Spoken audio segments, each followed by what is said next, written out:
दोस्तों, पिछले क्लास में प्रकाश के अपवर्तन को पढ़ चुके हैं और उससे आगे इस वीडियो में पढ़ेंगे। तो चलिए प्रकाश के अपवर्तन के बाद प्रकाश के अपवर्तन के नियम जो है तो देखते हैं। तो प्रकाश के अपवर्तन के दो नियम होते हैं। पहला नियम है आपतित किरण, परावर्तित किरण तथा आपतन बिंदु पर डाला गया अभिलंब तीनों एक ही तल में होते हैं। दूसरा नियम है कि किन्हीं दो माध्यमों के लिए आपतन कोण की ज्या तथा अपवर्तन कोण की ज्या का अनुपात एक नियतांक होता जी। तो यहाँ पर जो है जैसे कि अर्थात देख रहे हैं आपतन कोण की ज्या अर्थात साइन आई और अपवर्तन कोण की ज्या यानी कि साइन आर, इस दोनों का अनुपात जो है एक नियतांक है। इस नियम को स्नेल का नियम भी कहा जाता है, ध्यान रखिएगा। स्नेल का नियम ही होता है साइन आई बटे साइन आर। तो प्रकाश के अपवर्तन के दूसरा नियम को स्नेल का नियम भी कहा जाता है और इस नियम को पहले माध्यम के सापेक्ष दूसरे माध्यम का अपवर्तनांक भी कहते हैं। तो ये नोट के रूप में याद आप लोग रखिएगा, बहुत ही इंपॉर्टेंट पॉइंट है, यहाँ से ऑब्जेक्टिव पूछा जा सकता है। इससे आगे जो देख रहे हैं क्रांति कोण एवं पूर्ण आंतरिक परावर्तन, जो कि बहुत ही इंपॉर्टेंट है। ये पॉइंट जो है बहुत ही इंपॉर्टेंट है और अच्छी तरह से हम क्रांति कोण को और पूर्ण आंतरिक परावर्तन को देखेंगे। ध्यान दीजिए कि क्रांतिक कोण क्या होता है। बोले वह आपतन कोण जिसके लिए अपवर्तन कोण का मान 90 डिग्री हो क्रांतिक कोण कहलाता। जी हाँ, वह आपतन कोण जिसके लिए अपवर्तन कोण का मान 90 डिग्री हो क्रांतिक कोण कहलाता। एक इसमें नोट है, इसको फिर हम डायग्राम के द्वारा भी समझेंगे, तो इसको नोट को भी ध्यान रखिए। क्रांतिक कोण के लिए जो है प्रकाश किरण सघन माध्यम से विरल माध्यम में जाना अनिवार्य है। तो चलिए क्रांतिक कोण को चित्र के द्वारा देखते हैं। ये प्रकाश की किरण जो है एक माध्यम से दूसरे माध्यम में जो आपतित होती है, ये आपतित प्रकाश किरण है और ये क्या हुआ है, इसको जो है ये अभिलंब है, इसको सीधा जाना चाहिए लेकिन सीधा नहीं जा करके क्या हुआ है, ये अभिलंब से दूर हट गया और दूर हट गया और वो जो है ये जो है अभिलंब से 90 डिग्री के कोण बना रहा है।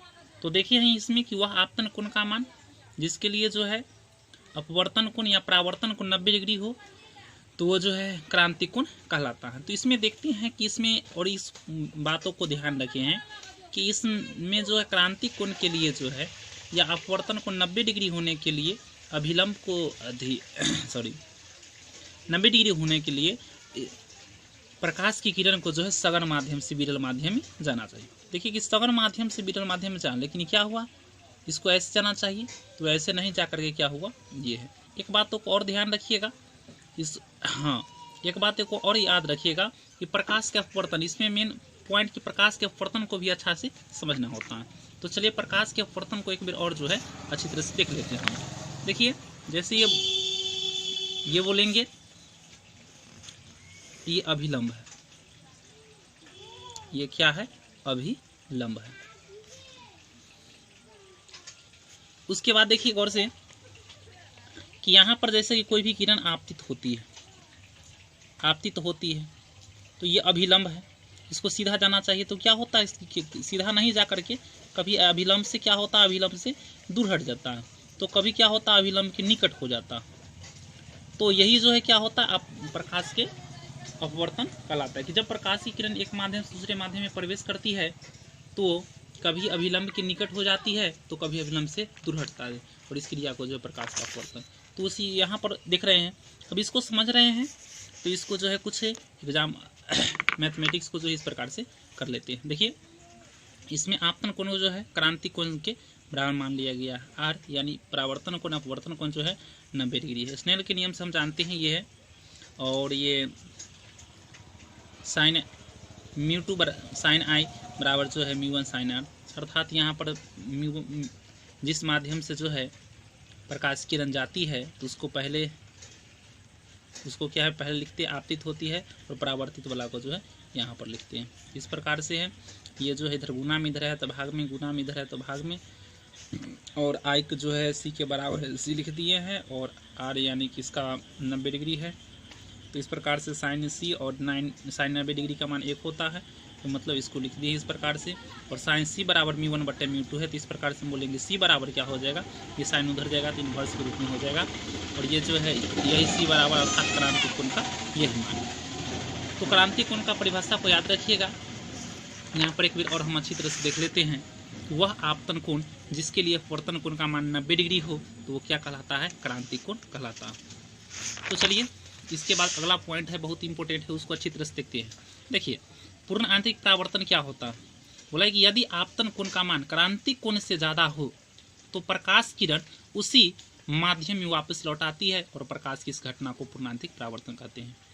तो इस प्रकार से हम देखते हैं कि कैसे कि हम जो है आपतन कोण जो है क्रांति कोण से ज़्यादा मान लेंगे तो क्या स्थिति होगा। तो यहाँ पर देखते हैं, इसको परिभाषा को एक बार और देख लीजिए और अच्छी तरह से याद हो जाएगा आप लोग।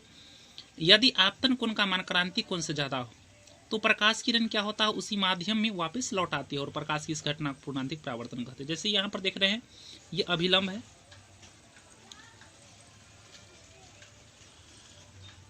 अभिलंब है, तो इस प्रकार से क्या आपतित हुई है प्रकाश, और आपतित होकर के इसको ऐसे जाना चाहिए तो नहीं हो जाकर के इसको क्या अभिलंब से दूर हटा है और अभिलंब के साथ क्या है 90 डिग्री का कोण बनाता है। तो जब 90 डिग्री का कोण बनाता है तो ये क्रांति कोण हो गया। ठीक है, अब इसके बाद यहाँ पर आपतित होती है और क्या होता है, ये जो है इससे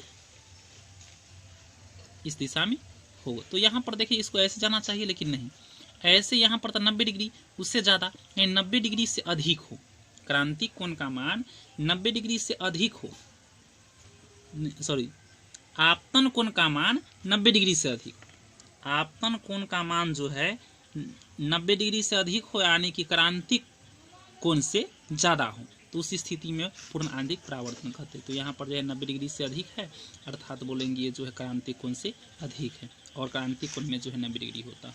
तो इसको याद रखिएगा। इस परिभाषा को एक बार और अच्छी तरह से देख लेते हैं। पूर्ण आंतरिक परावर्तन, यदि आपतन कोण का मान क्रांति कोण से ज़्यादा हो तो प्रकाश किरण उसी माध्यम में वापस लौट आती है, प्रकाश की इस घटना को जो है पूर्णांतिक परावर्तन कहते हैं।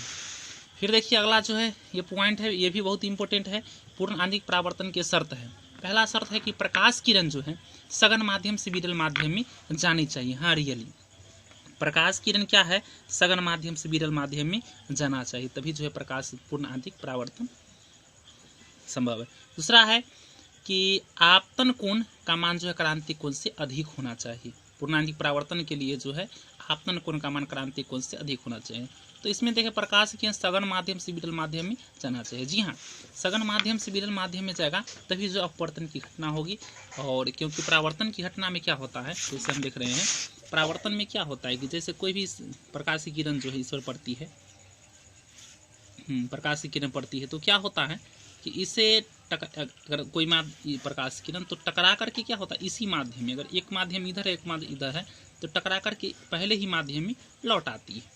तो इस घटना प्रकाश का परावर्तन। लेकिन यहाँ पर अपवर्तन वाला, अपवर्तन के लिए क्या होगा, प्रकाश के अपवर्तन के लिए कि प्रकाश की किरण का सघन माध्यम से विरल माध्यम में जाना चाहिए। दूसरा है आपतन कोण का मान जो है क्रांति कोण से अधिक होना चाहिए। ठीक है, इसके बाद जो है अगले पॉइंट को जो है अगले वीडियो में देखेंगे।